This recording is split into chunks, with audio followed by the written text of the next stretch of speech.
Oke, Assalamualaikum warahmatullahi wabarakatuh. Anandaku semua, lanjut lagi di materi sosiologi kelas 11 ya. Lanjut dari materi yang tadi di kelas 10 kita masih berbicara tentang ilmu sosiologi. Sekarang juga berbicara tentang ilmu sosiologi, tapi sosiologi yang kelas 11 dia lebih kepada pemisah ya. Kalau tadi umum, sekarang dipisah. Nah, judul kita sekarang adalah yang kelas 11, hati-hati dalam berteman. Nah, konsep hati-hati dalam berteman ini, sebelum Bapak lanjut, kira-kira apa yang harus diperhatikan dalam mencari teman? Tiara. Ayo, kadang-kadang kan, nggak apa-apa. Sama Bapak kita harus komunikasi biar kita terbiasa. Perilaku, Pak. Perilaku satu. Dalam memilih teman kita wajib melihat perilaku. Dua, Tiara apa? Sifat. Dalam memilih teman kita juga harus melihat sifatnya seperti apa. Menurut Ken, apa yang harus diperhatikan? Orangnya gimana? Orangnya seperti apa? Gesturnya gimana? Kebiasaannya seperti apa? Karena kalau sekarang untuk dirimu, untuk memilih teman, apa yang harus kamu perhatikan sedetail mungkin? Tak usah teman laki-laki, teman perempuan aja dulu. Kan di kampung kemarin kan, nah sekarang di Batam. Di Batam seperti apa, di kampung seperti apa. Kalau di kampung udah pasti kita tahu kan, teman-teman kita dari kecil itu seperti apa, kita udah pasti tahu watak mereka masing-masing. Tapi kalau di Batam kita tahu nggak? Tidak tahu. Ya, apa yang harus kamu perhatikan? Kebiasaan baik buruknya dalam kehidupan sehari-hari. Itu konsep hati-hati dalam berteman, dan juga konsep hati-hati dalam memilih teman ya.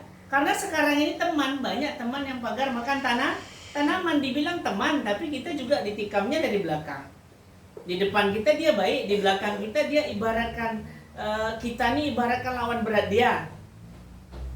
Teman itu cuma satu di dunia. Teman seperti apa? Teman yang ada saat kita menangis. Kalau ada temanmu di saat kamu menangis, itulah teman. Tapi kalau di saat tertawa banyak teman, itu teman cuma hiburan. Itu dia. Ya. Pak Robin punya teman nggak? Teman sejati yang kayak gini? Tak pernah. Bapak punya teman, ya. Kalau Bapak dulu, gestur Bapak seperti ini. Kenapa Bapak tidak mau teman tuh ada terlalu dekat? Terlalu dekat artinya pakaian, dia pakai pakaian Bapak pakai pakaian dia, apa yang ada sama Bapak dia pakai, apa yang ada punya dia Bapak pakai. Bapak gak suka. Kenapa? Karena gestur Bapak gini, kalau Bapak hidup seperti itu, nanti suatu saat ketika ada hal yang harus kita jaga dari dia, kita susah. Betul tak? Kenapa? Menjaga perasaan tadi. Manusia itu kan punya hati nurani. Manusia itu kan punya perasaan. Di saat nanti kita rasa kecewakan dia, sedihnya berlarut.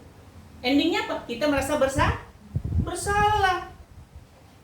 Jadi kalau Pak Robin sekarang kemana-mana banyak teman, banyak orang kenal ya, kayak gitu. Ya, karena Pak Robin kemana-mana Bapak berteman. Tapi cuma sebatas teman seperti pergaulan, relasi. Ya, tidak teman, oh bro, awak lagi butuh duit ini, ada nggak 50 juta pinjam dulu? Nggak bisa juga seperti itu, konsepnya beda ya. Kalau Bapak dari dulu gitu, kalau punya teman jangan pernah minjam uang teman kalau masih mau berteman. Kenapa? Uang ini yang menyebabkan pertemanan ini rusak, betul nggak? Maka Bapak bilang, banyak yang chat Bapak, bro pinjamlah dulu duitmu bro, gini. Bukan saya tak mau ngasih, Bapak jawab, saya ada duit tapi saya tak bisa ngasih kamu. Kenapa? Saya nggak mau hubungan pertemanan kita rusak hanya karena duit. Bapak kayak gitu konsepnya. Ya, tapi kalau kamu butuh duit, cobalah cari sama kawanmu yang tidak terlalu dekat. Kenapa? Andai pun nanti ya tidak kamu bayar atau susah ini, kamu tidak merasa tersakiti.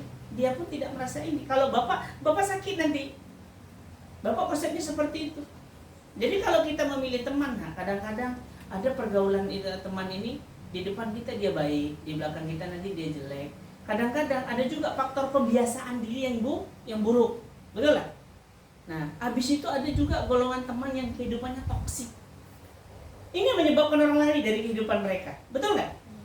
Padahal kita nyaman dengan kehidupan canda gurau, tapi dia mengasuhkan kalimat yang toksik tadi, kita tidak suka. Kenapa? Hidup kita bukan untuk itu. Betul nggak? Nah, ya. Contoh, Marcel, di rumah sama orang tua dekat nggak? Tidak terlalu, Pak. Tidak terlalu. Kenapa? Kesibukan orang tua bekerja. Bapak yakin itu? Karena Bapak udah bisa melihat karaktermu. Kamu adalah anak yang tidak terlalu diperhatikan karena sibuk cari duit. Nah, ya, jadi kamu mau pindah mau ini, no problem kata orang tua. Yang penting jalan, betul kan? Betul kan? Di rumah ada makanan makan. Sejatinya seperti itu. Pernah Marcel diperhatikan, sepatumu kenapa kotor nak? Suruh cuci dulu, pernah nggak? Tak pernah. Kebayang.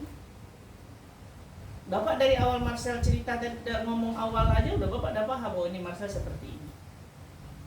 Kadang dari orang tua tuh nak segelintir hal yang kecil itu membuat kita nyaman, betul nggak? Coba Ken, tengok tuh sepatu Ken. Nggak malu Ken sekolah kalau kotor kayak gitu, cuci anak ya. Walaupun tidak orang tua kita nyuci, tapi orang tua kita nyuruh kita nyuci. Tujuannya apa? Mengajarkan kita untuk lebih bertanggung jawab, baik dalam kebersihan, contoh fashion. Bapak kalau pergi kalau nggak lengkap itu, oh nggak pakai ini, nggak nyaman. Kenapa? Ada yang kurang. Yang kedua, tengok sendal kotor atau bersih. Kalau kotor saya nggak pede pergi. Kenapa? Itu pribadi yang baik. Tapi ada kalau pribadi yang biasa saja, dia nggak peduli. Yang penting ada alas kaki. Mau baunya, mau bangkai, terserah. Ada yang seperti itu. Tapi orang tua yang peduli tadi disampaikan, Marcel, tuh cuci itu nak kaos kakinya, biar bersih. Nanti Marcel keluar pun orang nengok Marcel gagah gini. Kadang segelintir atau sambil ngobrol kecil, sambil nonton TV, Marcel sini. Gimana sekolah tadi? Ada perubahan. Sedikit aja orang tua bertanya, nyamannya nggak tanggung, betul nggak? Ya, jadi kita anak-anak Bapak besok kalau udah jadi orang tua ke depannya, jadi hal yang kecil itu nak kadang-kadang perhatian yang kecil itu menjadikan kita nyaman. Ya, tapi kita harus paham juga situasinya. Orang tua kita sibuk, berarti kita harus pendewasaan diri secara sendiri, hidup mandiri ya. Kenapa? Karena orang tua kita bukan berarti tak sayang. Semua orang tua tuh sayang. Tapi karena kesibukan tadi kadang-kadang terlupakan hal yang harus membuat sentuhan terhadap anak tadi. Ya. Orang tua saya tak pernah marah kok Pak, kata Marcel. Tak pernah marah, nampak saya pun tak pernah, nyupir pun tak pernah. Ya tapi karena sibuk tadi. Ya. Kadang bukan apa-apa. Kita melihat anak-anak seperti ini, oh Pak, seperti inilah kehidupannya. Kalau milih teman itu. Nah, itu cuma sebatas teman. Belum lagi teman hidup. Teman hidup lebih bahaya lagi cara memilihnya. Harus frekuensi. Kalau tak sefrekuensi nanti bahaya, bertolak belakang. Endingnya apa? Nikah sebentar cerai.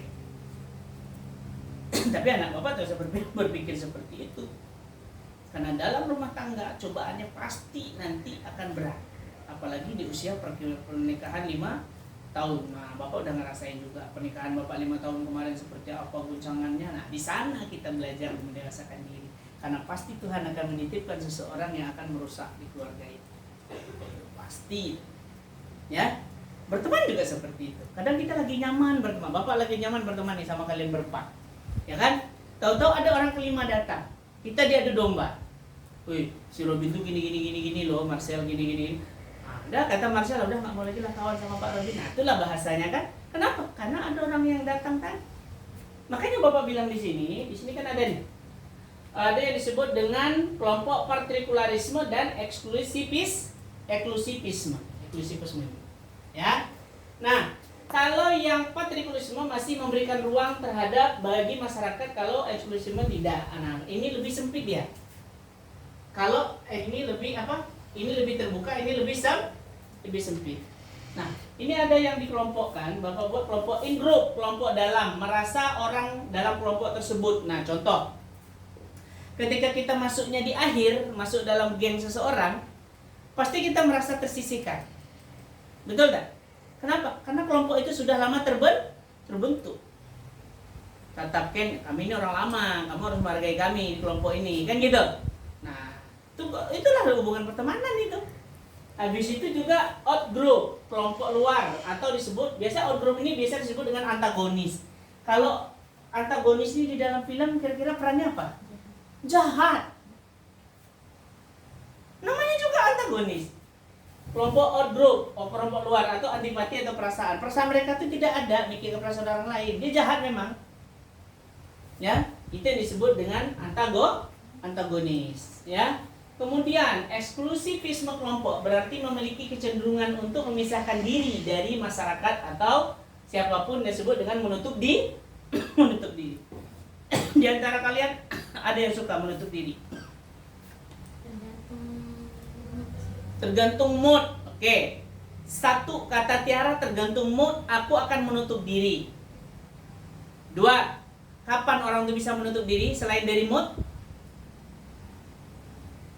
Ketika dia merasa terancam. Tiga, kapan orang itu menutup diri? Merasa tidak nyaman. Empat, kapan dia merasa menutup diri? Merasa tidak dihargai. Contoh, kita sudah bekerja semaksimal mungkin, kita sudah memberikan manpower kita, grow mindset kita lebih baik untuk kelompok tersebut, tapi kita tidak dihargai kerja keras kita di situ. Pasti kita menutup diri. Kenapa? Bodoh amat. Betul kan? Nah, abis itu kata Tiara bad mood, lagi bad mood. Nengok moodnya. Kalau mood situasi itu bagus, monggo. Tapi ingat, ya kita memang harus punya teman untuk mencurahkan sesuatu, tapi orang yang bisa dipegang omongan dan janjinya. Ya, kenapa? Kalau kita hidup menyendiri, hidup suka menutup diri, hidup tidak peduli dengan orang lain sekitar diri kita, maka endingnya adalah bunuh diri. Kenapa? Kita tidak bisa mencurahkan apapun, karena semua beban kita yang tanggung. Tapi kalau kita bercerita, minimal orang tua, kakak, ya. Kalau ada teman atau kerabat baik atau CS kalian atau teman kental kalian kan gitu. Kalau anak-anak sekarang kan kayak gitu kan. Nah, jadi kalau ada kayak gitu tak masalah, curhat aja. Agar beban itu kita tidak nanggung sendiri. Minimal dia ada solusi nanti dari dia. Ya, tuh. Nah, apalagi lanjut, kelompok sosial terbuka atau open group yaitu suatu sistem kelompok yang memungkinkan seorang masuki atau keluar meninggalkan keanggotaan kelompok yang lebih terbuka. Nah, berarti dia open. Kalau dia udah open, berarti kelompok tersebut bisa menerima dengan baik. Tapi kelompok sosial tertutup ini tidak bisa. Jangankan kita mau masuk mau join, baru ngobrol aja belum tentu direspon. Nah, ini paling bahaya nih, yang kelompok sosial tertutup ini. Kenapa? Kelompok sosial tertutup ini biasanya orangnya ingin memisahkan diri betul-betul. Biasanya di perumahan mewah ada nggak terjadi seperti itu? Di perumahan tempat tinggal Marcel ada? Pastilah Pak kayak gitu. Nah, pasti. Ada sebagian orang dia tidak mau ganggu orang lain. Dia tidak mau mengganggu dan dia tidak mau diganggu. Dia bodoh amat gitu loh. Orang tuh mau ngapain terserah katanya. Yang penting dia nggak ganggu saya. Ada orang yang menutup diri seperti ini banyak. Biasanya orang yang seperti ini hidup kelompok sosialnya kurang. Ya, kalau Bapak lebih suka hidup berkelompok sosial ketimbang Bapak hidup menyendiri. Kalau mau Bapak hidup menyendiri, mending Bapak beli pulau, ya kan? Pulau itu Bapak sendiri isinya. Atau Bapak hidup di hutan belantara, bikin rumah mewah atau apa, atau rumah standar dan sebagainya. Yang penting saya hidup nyaman sendiri di situ. Tidak ada kebisingan orang lain, saya mau ngapain terserah. Tapi kalau yang namanya ada tetangga kiri kanan, mau tidak mau kita wajib berkelompok sosial. Minimal interaksi. Ini enggak. Jangankan kita nak bertamu, baru manggil aja peliharaannya udah gonggong duluan. Itu Bapak tuh. Kalau Bapak kayak gitu, baru tadi pagi anjing tetangga di belakang Bapak lempar pakai kayu sebesar-besar langsung kaki. Katanya kan. Dia dilepas gitu aja, kadang anak-anak dikejar ya. Bapak karena peduli dengan anak-anak, ada kelompok kita masyarakat sosial, Bapak marahin. Bapak nggak peduli. Bapak tuh mau marah sama Bapak nggak masalah. Yang penting niat Bapak baik, itu aja. Ya. Nah, jadi kita menutup diri itu boleh, tapi ada momen-momen tertentu. Jangan selalu ya, tidak boleh. Karena anak Bapak harus punya tempat bercerita. Anak-anak Bapak hidup harus interaksi, anak-anak Bapak hidup harus dalam kelompok sosial. Minimal orang tua. Kalau Tiara ibu kan gitu. Nah, mama yang cewek biasanya kalau anak cewek ini dekat sama ayah boleh cerita sama ayah ya seperti ini. Jangan nutup diri. Orang yang menutup diri itu biasanya ya pribadinya bermasalah. Tak boleh. Menutup diri kita itu tak boleh. Minimal refreshing keluar. Refreshing itu apa? Contoh Marcel lagi suntuk-suntuk nanti habis belajar ini boring siapa? Saya mau jalan dulu lah ke BCS, duduk sambil ngopi, sambil main handphone. Nah, itu udah merupakan suatu ini loh, interaksi loh. Minimal kamu berbicara dengan kasir. Betul nggak? Kak mau beli ini berapa ini? Udah komunikasi. Ya kan? Udah interaksi. Jadi simple. Ya, cara kita meluangkan sesuatu itu simple. Yang penting hal yang urgent dalam pribadi kita, ya, yang kiranya menjelekkan kita sendiri, nah, tidak usah diungkapkan. Kenapa? Ada hal yang boleh disampaikan, ada hal yang tidak boleh disampaikan. Oke, sampai di sini ada yang ingin ditanyakan untuk memilih teman. Jadi teman tuh pilihlah secara gestur, tingkah laku, perbuatan, kebiasaan hidupnya, kebiasaan berbicara. Dia baik, tapi kadang-kadang berbicara sama kita kotor. Betul nggak? Anak Batam kalau lagi ngomong ini ada yang benar nggak? Anak Batam mah kalau lagi ngomong cepat, lagi bercanda sama kawan nggak ada yang baik. Kawannya bodoh semua dikata dia. Apa sih bodoh? Apalagi main game. Betul nggak Marcel? Nah itu tak boleh, kalimat bodoh manggil teman tak boleh. Ya, habis itu carut marut anak Batam nih kan, tak apa-apa yang disampaikan. Nah itu yang kita harus rubah. Jangan kebiasaan itu nanti dibawanya di rumah kita. Dengar mama kita tidak terima. Betul kan? Nah itu, jadi carilah teman yang kalau dia biasa ngomong kayak gitu tegur. Nggak boleh, kalau teman sama saya kalau ngomong kayak gitu tak usah. Nah, apalagi chatnya yang bersifat porno atau pornografi mengarah ke hal yang kiri itu langsung skip. Kalau nggak blokir, selesai. Apalagi anak bapak yang perempuan, harga diri itu penting. Karena perempuan ini ibarat menjaga sebuah gelas retak. Kalau udah ibarat menjaga sebuah gelas, kalau udah retak tak ada guna. Betul kan? Mau dimasuk air pecah, tak dipakai pun ditaruh tak berguna juga. Oke, ada yang tanyakan Marcel? Tidak, Pak. Tidak. Oke, cukup Tiara. Bapak sudahi untuk materi yang kelas 11. Lebih kurang mohon maaf. Assalamualaikum warahmatullahi wabarakatuh. See you next time.